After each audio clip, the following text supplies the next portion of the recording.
like, hello. No, but for real, what's up everybody? Today we're going to be talking about the new event, the new Shadowfall event. I just basically want to give you like a complete comprehensive guide how to always get out on the evac ship. We're not going to be talking too much what happens when you actually become a shadow. Instead, we're going to focus primarily upon getting to the end game and getting those wins as a legend. So we'll be talking about dropping, pathing, weapons, awareness, even what to loot, and secret tip at the end of the video just to get that champion status. So without further ado, let's get right into it. So when you're dropping, it's a little bit different than all the other maps because there's only 35 players, and once you get to the top 10, you basically have a whole bunch of teams. So when you're dropping, you can actually drop further away from the circle than what you think. In fact, it might even be a better idea to land as far away from the circle as possible sometimes. Just keep in mind when you're landing that when you are away from the circle that you got to make it to the evac point every time it hits that top 10. So when you start seeing legends fall and get to like 13, 12 people, you probably want to start moving. It doesn't matter where the zone is, where the ring is. As soon as it hits top 10, the evac sequence starts. So you might have to haul ass. And there are no redeploys, so keep that in mind. But what you want to do is you want to get looted as fast as possible. You want to get a really good gun. You want to get not so much good armor, but you want to get better heals and good enough armor if there are players alive to take a fight against them. With that being said, we'll talk about the best weapons, and by far the best weapon for this mode is the wingman. It's really not even close.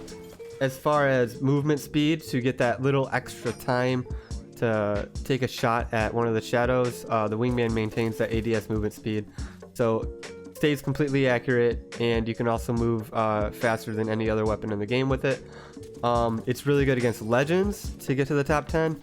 And it one-shots all the shadows no matter where you hit them, and you can hit them at basically almost any range with it. So it's a really good weapon. The R99, now I see a lot of people pick up the R99. It's good against the legends, but it is a reload baiter against the shadows, and I love the R99, but as far as going against the, multiple enemies, it's not necessarily the best weapon. The other SMGs are pretty good. I mean, the alternator is alright.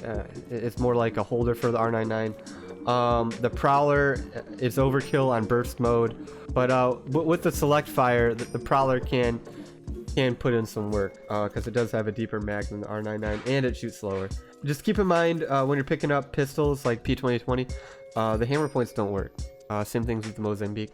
The hammer points don't work on the shadows. They work on legends, so that's okay, I guess, but they don't work on shadows. And as far as snipers go, probably want to stay away from the longbow. And the triple take's good, but the scout's definitely the best sniper for this mode. The laser rifle, the charge rifle, isn't that great. It's not great on King's Canyon to begin with. It's good against legends, but it's going to get you killed against the shadows. The scout can one-tap all the shadows except for the thick boys if you shoot them in the arm or the leg. So with the double tap, it's completely ridiculous. It's really good. As far as other weapons that you don't think would be good, EVA 8, the EVA 8's really good. It's basically like a wingman. It one taps everything. It has 8 in the chamber.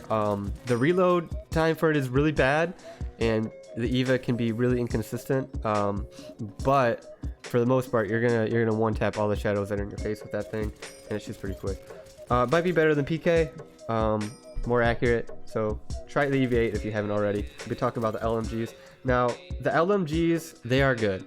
Alright, they are really good, but you want to make sure that you're not mag dumping them, especially with the Devotion, because it's so easy to mag dump that weapon.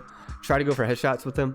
They will put down everything with one headshot. The movement penalty for the LMGs isn't that bad, especially when you get to the top 10.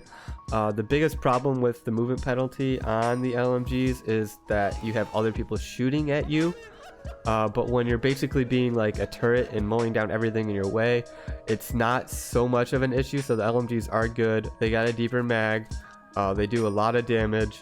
My favorite, even though I see a lot of people using the Devotion, is definitely the Spitfire. But the Devotion can be really good. Just make sure you're not mag dumping it, because reloading an LMG is a death sentence. All the assault rifles are good. Even the Hemlock is okay, even though it's not my favorite. The 3-round burst is overkill, and the 1-tap isn't enough to put down the shadows. So, and I mean, it's okay, but definitely there are better assault rifles. The flatline is definitely better. The flatline's seen a big surge in popularity in season 3, and for really good reason. The flatline is absolutely amazing. It might be the best assault rifle in the game. We'll see, but anvil points, they don't, or anvil receiver, it really doesn't matter in this mode.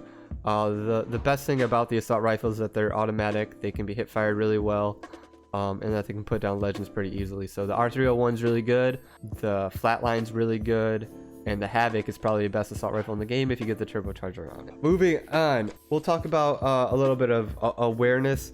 Okay, so you'll be finding that you look up into the sky a lot more often than you would in the normal mode. And the reason for that is you want to see if people are dropping on you. They do make a noise when they drop on you, like right on you, but it might be too late. And the thing is, why you want to look up at the sky is when they're stuck in that landing animation. If you're already looking at them, they're basically free to kill. Okay. And then when they hit the ground, they have a moment before they can do anything that they're basically standing still. And when you kill somebody, they can see where you are when they redeploy. So they're probably coming after you. The best way to win would obviously be not to kill anybody until you absolutely have to. But when you do start killing people, just keep an eye to see if they're trying to get revenge on you, okay? And moving on to loot and what to loot. Yes, you're going to loot differently for this. Not so much the ammo. The ammo is relatively the same. You don't got to put as many shots into people, but there are more of them. Now, I did find that I was dropping syringes, and the reason why I was dropping syringes completely is because big heals are so much more important. All you got to do is have yourself at 101 HP, and you're basically the same as having yourself at 200 HP. Popping syringes while the evac ship is coming and taking forever probably isn't the best idea. You're probably best off just picking up big batteries, extra ammo, or we'll get into the later tip, but extra grenades is a better idea. As far as the last tip, and I kind of hinted to it before, grenades are fantastic for the evac ship. If you want to get champion basically every round, what you're going to do is you're going to carry some grenades.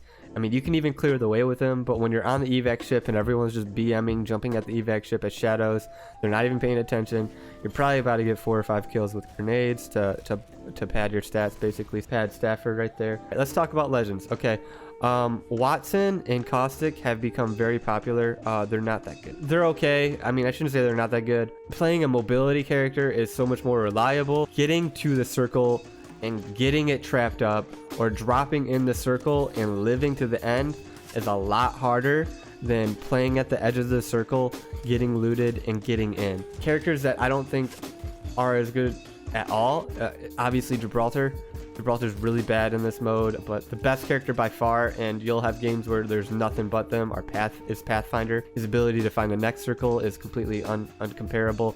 His zip line is fantastic for getting the high ground over all the fast moving shadow. They can't hit your zip line unless they actually go up to it and interact with it, in which case they're on a path, like a straight line, and it's really easy to hit them. Other good characters are Wraith for her ability to basically invincibly portal to something. Her portal, so save that, definitely want to save Wraith portal. Her portal fade combo is really good. Octane's pretty good, but he does put himself in a precarious situation sometimes with his stim, so just be aware when playing Octane not to put yourself in 1-tap range. And all the other legends are basically okay. I mean, Bangalore, not really. I mean, if they spot you, but you can't really spot them, and if they swing at you, it means they're close. So Bangalore is, but she's good for getting there. She's always been a good character. Lifeline is completely useless in my opinion. Don't play Lifeline.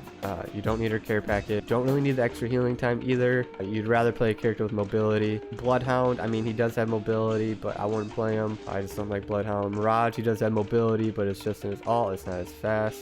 You know how it is. All right, you want characters to get you to the end, and you want mobility. Okay, and then finally the last little tip to get champion is pick up grenades. Basically, drop your syringes, pick up nades, carry less ammo, stuff like that.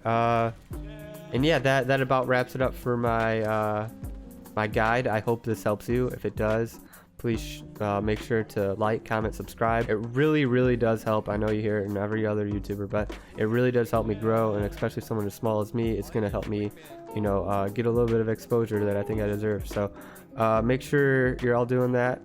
Share this to a video of anyone who is struggling, and have a good time. See you on the next one. Bye.